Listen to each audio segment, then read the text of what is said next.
ನಮಸ್ಕಾರ. ಈ ದಿನದ ಪ್ರಮುಖ ಮುಖ್ಯಾಂಶಗಳು. ಇರಾನ್ ಬೋಟ್ನ ಧ್ವಂಸ ಮಾಡಿ ಟ್ರಂಪ್ ಆದೇಶ. ಅಮೆರಿಕ ಇರಾನ್ ನಡುವೆ ಎರಡನೇ ಸುತ್ತಿನ ಮಾತುಕತೆ ಕುರಿತ ಅನಿಶ್ಚಿತ ನಡುವೆ ಅಮೆರಿಕ ಅಧ್ಯಕ್ಷ ಕಟು ಆದೇಶ. ಆಪ್ತರ ಜೊತೆ ಸಿಎಂ ಔತಣಕೂಟ. ಸಚಿವ ಸಂಪುಟ ಪುನರ್ರಚನೆ, ಮೀಸಲಾತಿ ಬಗ್ಗೆ ಗೌಪ್ಯ ಚರ್ಚೆ.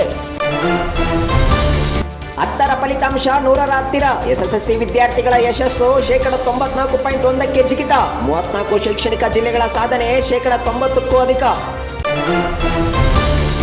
ಡಬಲ್ ಡೆಕ್ಕರ್ ಫ್ಲೈಓವರ್ಗೆ ಸಂಚಾರಕ್ಕೆ ಮುಕ್ತ. ಎಚ್ಎಸ್ಆರ್ 5ನೇ ಮುಖ್ಯ ರಸ್ತೆಯಿಂದ ರಾಗಿಗುಡ್ಡವರೆಗೂ ಪ್ರಾಯೋಗಿಕ ಸಂಚಾರ. ಹಾಲ್ನಾಯಕ್ನಹಳ್ಳಿ ಗ್ರಾಮ ಪಂಚಾಯಿತಿಗೆ ಕೇಂದ್ರ ಸರ್ಕಾರದ ಪುರಸ್ಕಾರ. ಮಕ್ಕಳ ಸ್ನೇಹಿ ಪಂಚಾಯಿತಿ ವಿಭಾಗದಲ್ಲಿ ನಾಮನಿರ್ದೇಶನ. ಪ್ರೋತ್ಸಾಹ ಧನವಾಗಿ 75 ಲಕ್ಷ ವಿತರಣೆ.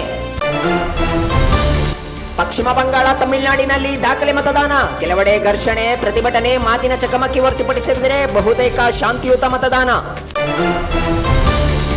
ಭೂಸ್ವಾಧೀನ ಕುರಿತು ನೈಸ್ಗೆ ಸುಪ್ರೀಂನಲ್ಲಿ ಹಿನ್ನಡೆ. ಹೈಕೋರ್ಟ್ ಆದೇಶದಲ್ಲಿ ಮಧ್ಯಪ್ರವೇಶಕ್ಕೆ ನ್ಯಾಯಪೀಠ ನಕಾರ. ಕೆಐಎಡಿಬಿಯ ಹೊಸ ಪ್ರಕ್ರಿಯೆಗಳಿಗೆ ತಡೆಯಿಲ್ಲ. ಸುಪ್ರೀಂ ಪ್ರತಿಕ್ರಿಯೆ. ಬೆಂಗಳೂರು ಹೊರವಲಯದಲ್ಲಿ ನೀರಿನ ಸಮಸ್ಯೆ ಉಲ್ಬಣ. ಬಿರುಬೇಸಿಗೆ ನಡುವೆ ಹೆಚ್ಚಿದ ನೀರಿನ ಬೇಡಿಕೆ. ಮೇ ತಿಂಗಳಲ್ಲೇ ಸಮಸ್ಯೆ ಉಲ್ಬಣ ಆತಂಕ. ಮದ್ಯದ ಅಂಗಡಿ ಸಮಯ ಪಾಲಿಸಿ. ಮುಖ್ಯಮಂತ್ರಿಗೆ ಶಾಸಕ ಸುರೇಶ್ ಕುಮಾರ್ ಪತ್ರ. ಪಶ್ಚಿಮ ಬಂಗಾಳದಲ್ಲಿ ಹದಗೆಟ್ಟ ಕಾನೂನು ಸುವ್ಯವಸ್ಥೆ. ಐಪ್ಯಾಕ್ ಪ್ರಕರಣ ಕುರಿತು ಸುಪ್ರೀಂ ಕೋರ್ಟ್ಗೆ ಸಾಲಿಸಿಟರ್ ಜನರಲ್ ಹೇಳಿಕೆ.